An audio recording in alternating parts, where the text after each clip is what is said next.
नमस्कार, India news देख रहे हैं आप। आपके साथ मैं अभिषेक पांडे। पाकिस्तान जानबूझकर अपनी बेइज्जती करवाता है और खुद को पिटवाता भी है। बता दें कि बलूच लड़ाकों के खौफ से पाकिस्तान सरकार ने जाफर एक्सप्रेस की सेवा कुछ दिनों के लिए बंद कर दी है। आप ये देखिए किस तरीके से खौफ पाकिस्तानी सरकार के अंदर इस वक्त देखने को मिल रहा है।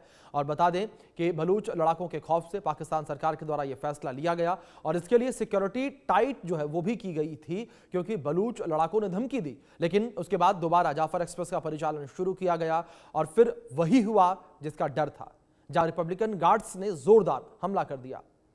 बीआरजी ने हमले की जिम्मेदारी लेते हुए कहा कि इस हमले में कई लोगों की मौत हुई है, जबकि कई लोग घायल भी हुए हैं। बलूचिस्तान के सीबी जिले के नसीराबाद में इस हमले को अंजाम दिया गया।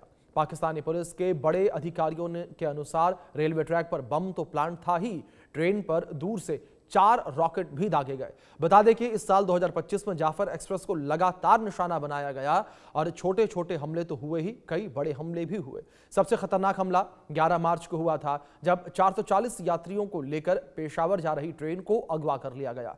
और इसी तरह 18 जून को जैकोआबाद में रिमोट से विस्फोट किया गया, जबकि 29 अक्टूबर को नसीराबाद जिले के नौटल इलाके में जाफर एक्सप्रेस पर रॉकेट से हमला हुआ। पाकिस्तानी आर्मी, पुलिस या अन्य सुरक्षाकर्मी बलूच लड़ाकों से खौफ खाते हैं, लेकिन निहत्थे बलूचों और पश्तूनों पर वो अत्याचार करते हैं और ताकत का झूठी धौंस दिखाते हैं। आप रिपोर्ट देखिए। बलूच मारेंगे बारूद, उड़ाएंगे ट्रेन रूट। बीएलए का यलगार पाकिस्तान से आर पार। मुनीर की मौत तय, पूरे पाकिस्तान में भय। आपको याद होगा कि बलूच लड़ाकों के हमले से डरकर पाकिस्तान ने जाफर एक्सप्रेस का परिचालन रद्द कर दिया था। ट्रेन पर बलूच लड़ाकों ने घात लगाकर हमला किया। बलूच राष्ट्रवादी नेता मीर यार बलूच के अनुसार बीआरजी बलूच रिपब्लिकन गार्ड्स ने मीडिया को जारी एक बयान में हमले की जिम्मेदारी लेते हुए कहा कि बलूच रिपब्लिकन गार्ड्स के स्वतंत्रता सेनानियों ने नसीराबाद के रबी इलाके में एक आईईडी लगाया और रिमोट कंट्रोल से विस्फोट करके जाफर एक्सप्रेस को निशाना बनाया। कहा जा रहा है कि इस विस्फोट में कई लोग मारे गए और घायल हो गए, जबकि ट्रैक और ट्रेन को भी भारी नुकसान पहुंचा। दरअसल इस घटना से बलूच लड़ाकों का मुनीर को तमाचा पड़ा है। 16 नवंबर तक जाफर एक्सप्रेस की सेवा निलंबित थी, क्योंकि बलूच लड़ाकों की धमकी के बाद ट्रेन बंद की गई थी। लेकिन इसके बाद जाफर एक्सप्रेस का परिचालन शुरू हो गया। परिचालन शुरू होते ही बलूच लड़ाकों ने हमला कर दिया। आईईडी विस्फोट में कई लोगों की मौत हो गई और कई लोग घायल हो गए। यानी बलूच लड़ाकों का मुनीर को साफ संदेश गया, बलूचों की मर्जी के बिना जाफर एक्सप्रेस नहीं चलेगी।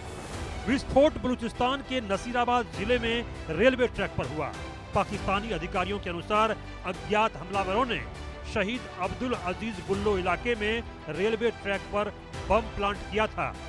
पाकिस्तानी पुलिस के मुताबिक ट्रेन को केवल उड़ाने की कोशिश ही नहीं की गई थी, बल्कि इस पर दूर से 4 रॉकेट भी दागे गए थे। रेलवे ट्रैक का एक हिस्सा उड़ गया है। ऐसे में आसपास की रेल सेवाओं को भी रोका गया है। बता दें कि यह पहला मौका नहीं है जब जाफर एक्सप्रेस को निशाना बनाया गया है, बल्कि इससे पहले भी कई बार इसी साल जाफर एक्सप्रेस पर हमले हो चुके हैं। 18 जून को भी जैकोबाबाद के पास एक रिमोट नियंत्रित विस्फोट किया गया था, जिसके बाद 4 बोगियां पटरी से उतर गई थी। पूरी दुनिया जानती है कि पाकिस्तान आतंकियों को संरक्षण देने का गुनहगार है। देखिए किस तरह बलूचों और पश्तूनों को पाकिस्तानी सुरक्षाकर्मी धक्का दे रहे हैं, महिलाओं पर हाथ उठा रहे हैं। बलूच और पश्तून पाकिस्तान के आतंकवाद को भला कैसे भूलेंगे और उन्हें कैसे माफ करेंगे। इसी तरह पाकिस्तान अधिकृत पश्तूनिस्तान के लकी मरवत में पाकिस्तानी पुलिस ने निहत्थे पश्तूनों पर सीधी गोलीबारी कर दी। पाकिस्तानी सेना बलूच लड़ाकों से खौफ खाती है, वहीं दूसरी ओर वह निहत्थे बलूचों पर जुल्म करती है। इसलिए बलूचों का गुस्सा लगातार बढ़ रहा है। पश्तूनिस्तान के पश्तून स्कॉलर्स का कहना है कि कोई भी पश्तून पाकिस्तान के मरे सैनिकों की नमाज जनाजा में शामिल नहीं होगा। मतलब साफ है कि बलूचिस्तान और पश्तूनिस्तान में पाक आर्मी और सुरक्षा बलों की खैर नहीं है। Bureau report, India news. तो खास